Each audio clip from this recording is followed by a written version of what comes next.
Our top stories for this week: a drunk driver sends a young woman to hospital, the Okanagan deep freeze causes havoc on the roads, and Kelowna City Council approves a zero budget. Hello, I'm Jen Zielinski with our Week in Review. Our top story.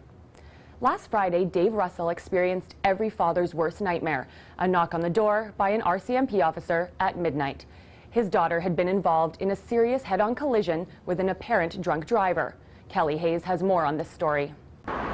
She was going home. What the other driver was doing is anybody's guess, but police have evidence to believe he was drunk. Impaired operation of a motor vehicle and driving while over .08. And came to a stop in front of my buddy's parked car.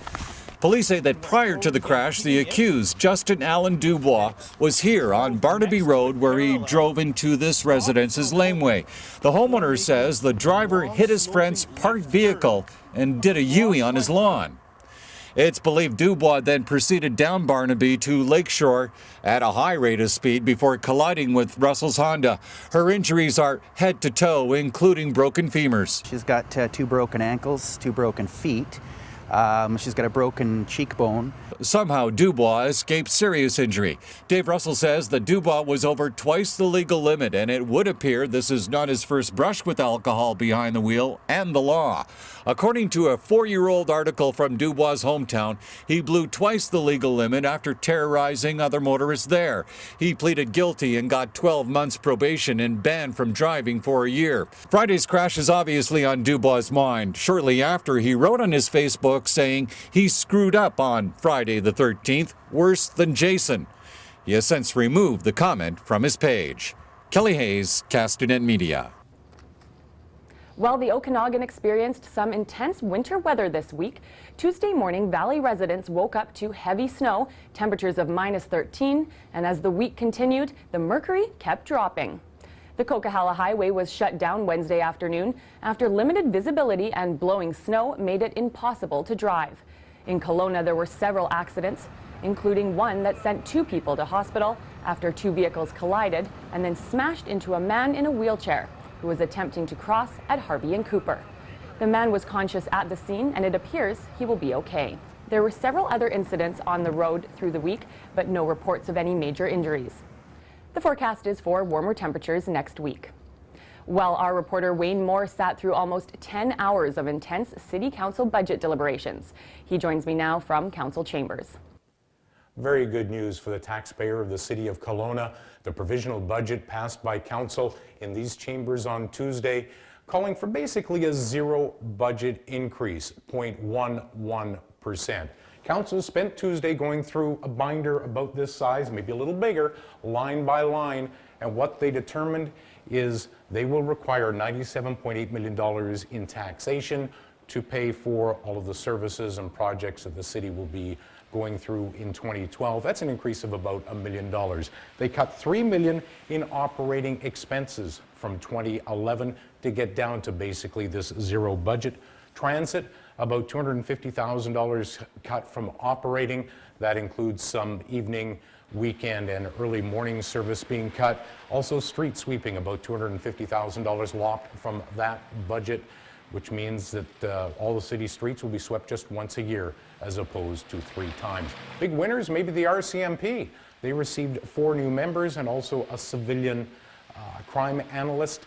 That's only going to cost the taxpayers in 2012 about an extra $27,000. So overall, fairly frugal, but a fairly effective budget of basically 0% increase. Thanks, Wayne.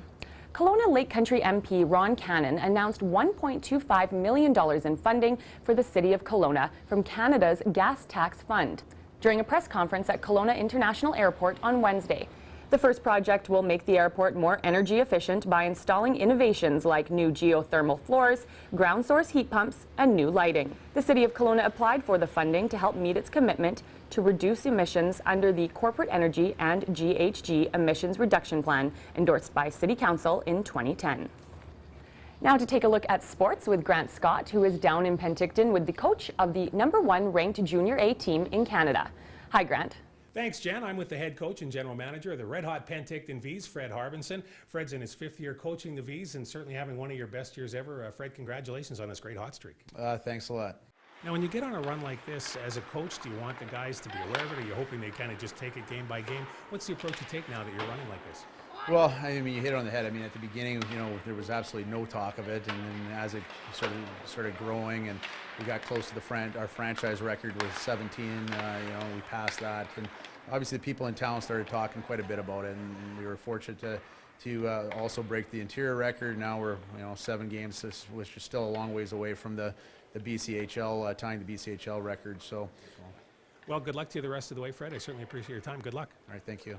That's Fred Harbinson, General Manager, Head Coach of the Penticton V's, 23 and counting as they head into weekend play. The V's play a pair of games this weekend, including a Sunday matinee at the South Okanagan Event Center when they host the Prince George Spruce Kings.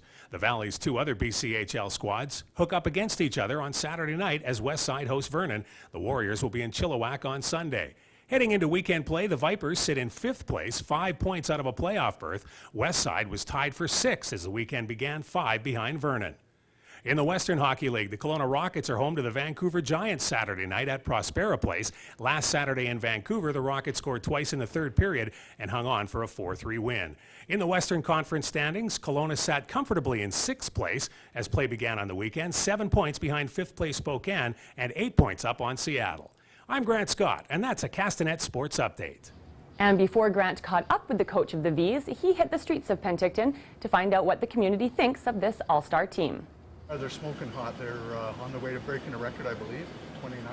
Well, so far so good. They're on their winning streak, so I guess, they're doing good. They got quite a good crowd out a couple of weeks ago, I noticed. Well, good luck to the V's as they march towards the Royal Bank Cup. That wraps up Castanet's Weekend Review. I'm Jen Zielinski. We'll leave you with some viewer photos now of waterspouts seen over Okanagan Lake. Remember to send your news tips to news@castanet.net.